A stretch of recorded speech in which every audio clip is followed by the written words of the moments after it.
It is story time.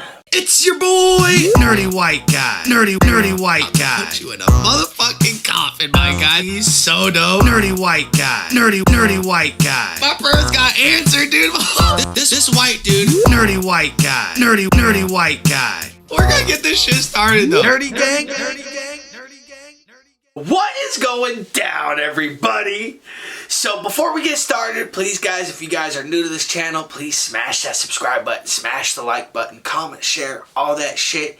Now let's get into the story, bro. Now let's go back about 14 years, man. We are gonna go all the way back to 2006. Now in 2006, it was my sophomore year. I was 16 years old. My birthday's in September, so I've always been like older during the school years, right? So I turned 18 when I graduated. Back in 06, man, I was a fucking pothead, bro. Still am, right? But now since I'm an adult and it's a little bit more acceptable, especially in my state, it's not that big of a deal anymore. Just 14 years ago, bro, shit was wild. Kids were getting charged, getting forced to go into drug and alcohol treatment, all this other crazy shit, man. So let's get started on this story, man. So it is midwinter break, right? And I end up sneaking out of my house. My buddy, he was actually a runaway. His parents called the police, registered him as a runaway, and he was on the run from his parents and the fucking cops. He comes to my house, man. He's like, dude, come out. Let's go get stoned real quick. I had pot, bong. He had pot, bong. And we were just going to go get ripped. So we end up catching the bus, man. And we end up going out, getting stoned. And then I end up coming home and there was a note on my door. And the note was from my dad, right, man? And I was like, fuck, he knows I got out. I'm about to get my ass beat. The note said, do not come home. All the doors are locked. Have fun tonight. So 16 years old, it is midwinter break in Washington. So it is cold out. It is wet out. And I'm thinking about just passing out on the fucking porch. Well, it turns out my buddy, he did not have a place to stay either, man. So he ended up coming back and seeing me sitting there super fucking pissed and bummed out. I show him the note. He's like, dude, fuck it. Let's just go somewhere. We'll find somewhere to stay tonight. So we end up catching the bus again, man.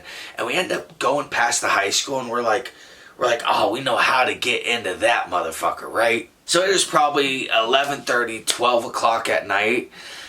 Maybe not that late. Maybe like 10:30 at night, right? And at our school, right? So I've gone to so many high schools and whatever, but at this time I was going to a school called Edmonds Woodway. And us being stoners, right, we knew every way in and every way out of that school because we'd like to get off campus to go smoke during lunch, in between classes, just to skip. We knew this school. And there was one door, right? It was like one of those magnetic doors that you would like slide your card in. And it felt locked. If you tried to open it, you could not open it. Bro, we knew this school. Like I said, if you pulled on that door hard enough, right, and you got it to come just a little bit out and let it slam back on itself, the next time you open it, it's actually unlocked. So, dude, we're like, we don't know if this is going to work, but let's fucking find out, bro. So we end up pulling it smack. Ends up opening right the fuck up, dude. Now at 16 years old, when we end up getting in this school, now this was going in on the gym side. So you would go through the hallway, the locker room's right here, the actual gym was off to your left, you went through, and then the main hallway for the entire school was right there. So end up popping out right there. And as fucking stoners, as being 16 years old, one of the things that we always wanted to do was walk down the hallways of our school with a bong smoking bud. That's exactly what we did, man. So we were just going up and down the hallways getting hella stoned. We ended up getting, so on either side of the school, right? So the school was basically a straight line, but in every so often there was like corridors. You know, it was built kind of like a prison, right? So there was like an A block, C block, D block, and then there was first and then second. So it'd be like A1, A2, B1, B2, you know, and all the way down this school. So we're walking, and we end up sitting at the end of these stairs, and we're fucking sitting there, me and my buddy, sitting there with a big old bong, right? Fucking smoking right there in our school, bro. We're like, dude, let's try to get into the dean's office. Now, the dean at our school was like the disciplinary, right? This guy was always up our ass, dude. He knew exactly who we were. He fucking knew what classes we had. He always checking in on us. You know, there was like a group of 10 or 15 kids in the school that were like absolute fuck-ups or under the category of fuck-ups. And I just so happened to be in that category. I don't know if it's that like they cared a little bit extra about us, because a lot of us were in sports. A lot of us were actually really good at certain sports that we were in. Like me, I was a baseball player. Fucking a lot of the other guys were football, basketball, and some of the dudes did like all of them. But we all liked to party, bro. We were all the fuck-ups. We were always getting suspended for stupid shit, you know, and like it was just part of it. The dean is the guy that fucking does the punishment. It's not the principal, it's not the vice principal, it's the dean of students. And this guy, he would fuck with us. So we're like, dude, let's get inside of his office and fucking smoke some bowls. Now, unfortunately, dog, that door was fucking locked. You know, and I was fucking bummed, pissed off, and I was like, dude, we about to kick this motherfucker down. But we never did, right? So we sat right outside of his office, and fucking we're smoking, and we just blew it underneath his door. So we're sitting there, and we're debating, are we going to stay here for the night? Are we going to go try something else out? You know, we had friends, there were girls that we knew, there was other places that we were going to try to figure out. So we go back to the stairs right at the end, right? And then at this end of the school, right, if you go right outside the door, there's a Burger King, a 7-Eleven, a Dairy Queen. So we're sitting at the stairs and we decide, let's go try to get some food from Dairy Queen, right? Because I don't know, like I always had money, you know, same with him. He always had money also. So, you know, we were hungry, so we were going to go get something to eat. So we tried to go through the actual, the drive-through. And this is like right when they passed the law or something, because I remember distinctively like around the same time being able to go through the drive-through and them serving us. But this Burger King would not serve us, man. We were fucking hungry as fuck, and we didn't want to go to 7-Eleven. We want some hot burgers. So we're sitting there arguing with the guys in the fucking drive-thru saying, dude, why not? What if we end up getting a bike? Because we would just go steal some bikes real quick, go through the drive-thru and bring the bikes back. But no, they weren't going to serve us at all, right? So as we're walking through the drive-thru, right, so we were at the window talking with them, and then the window is faced directly towards the school, and as soon as we're walking out of the driveway, man, we see 2 cop cars drive this way. Now my buddy, he's like, bro, we need to get the fuck out of here, man. And I was like, what are you talking about, dude? There's no way that they know that we were in there. You know, to fucking chill the fuck out, so we keep on walking. As soon as we got to the front of the Burger King, these 2 cops flipped a bitch on us, right? And David, he was so mad at me, right? He was like, what the fuck, bro? I told you. So they end up fucking pulling us over, right? And they're like, hey, were you guys at the school, you know, this and that? And we're like, no, we were just walking through the parking lot. We walked through the parking lot, came here to get some food, and we were going to head on out. The cops are like, okay, let's see your IDs, you know, this and that. And my buddy doesn't want to give him his because, dude, he's a runaway. He doesn't want to go home, bro. And, dude, it's not like he had a fucked up home. It's not like he was getting beaten, fucking touched by his, nothing like that. He just was a stoner, had a disagreement with his family, and just didn't want to be there. They end up running his information. Sure as shit, dude, they end up taking him. You're going home, mister. You know, you're a runaway. You got to go home. And with me, they end up fucking saying, all right, well, you're free to go, this and that. So I end up walking down the street, right? Now, when I end up walking, I'm like, all right, cool, fuck yeah, bro. I'm gonna go home. I'm gonna go fall asleep on my porch. So probably 10, 15 minutes down the road, I'm walking down this hill, right? And at the bottom of this hill, there's like a curve. And as I'm making this curve, I hear a car floor it down, and I was like, oh, dude, that's the fucking cops, bro. I don't know why I knew it was, but I knew it was.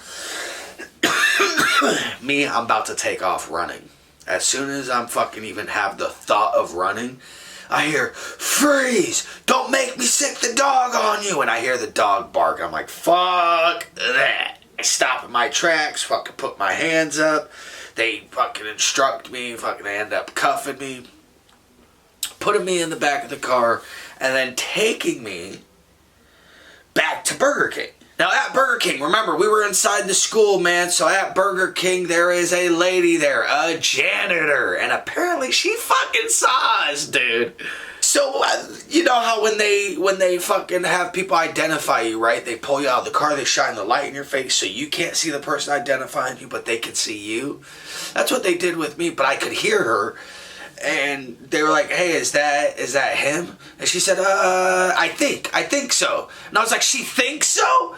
I was like, she better be fucking certain, dude. And at 16 years old, these cops don't want to hear me fucking give any input, right? But I'm like, dude, you can't go off of a I think. That's not how this works. She better fucking know. I stick to my guns. I'm saying, dude, we weren't inside the school, you know, this and that. Fucking... And then it gets to the point where they're like, hey, we're going to have to search your backpack. Now, I don't know why they had to search me. I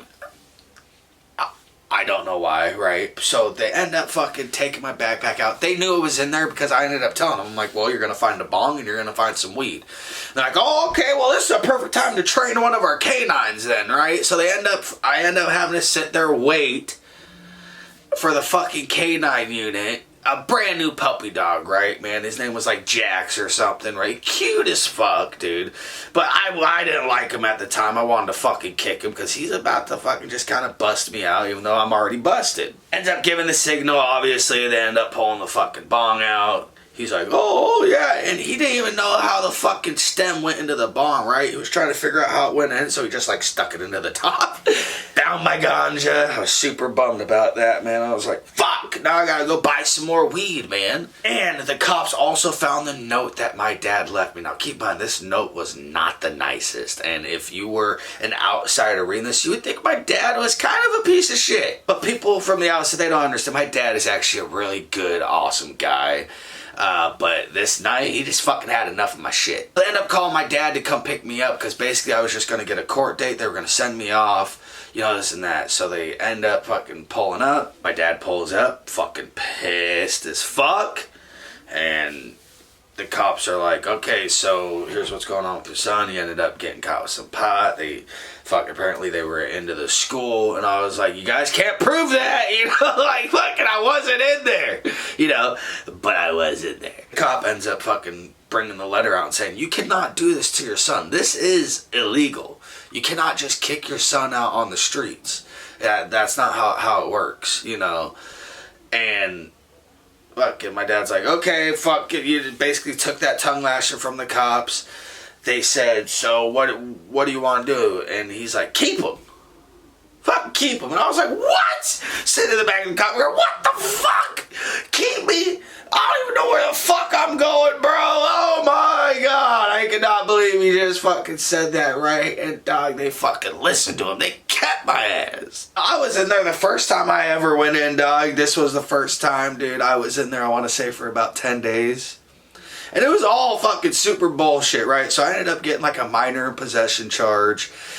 They were trying to get me with a whole bunch of other shit, right? Like breaking and entering. It was like 3 or 4 different charges, but the only one that actually stuck was my minor in possession. The only reason why I did not get charged with all the other, I was like criminal trespass, breaking and entering.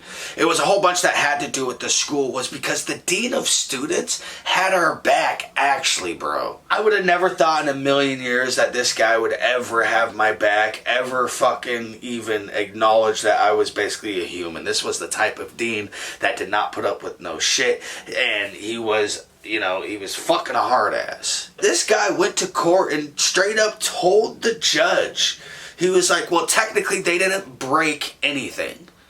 You know, they entered. Because the door, that's just the way it was. We didn't have to break anything. We just pulled on it and it opened up. And in fact, he said that we helped them be able to keep their school more safe and more locked down. That school had no idea about that door, bro. And then as soon as fucking all this shit was over, dude, they literally like welded it shut. They didn't even use it anymore. The card reader, no more. No one was going in. No one was going out of that fucking door. So this guy had our back, right? So I ended up getting a minor possession. And in order to go back to school, I had to go into drug rehab. I had, dude, all of this crazy shit. And if I didn't go back to drug rehab, dude, I was suspended for, it was 30 school days.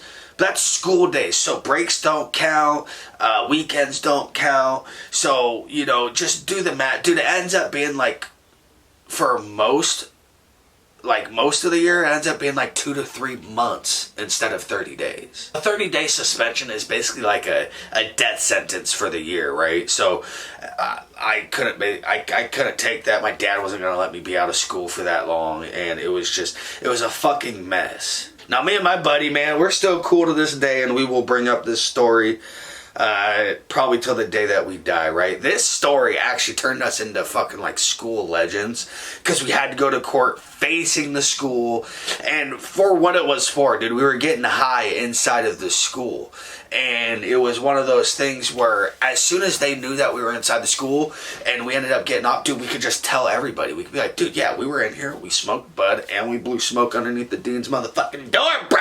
Fucking legend shit, dog.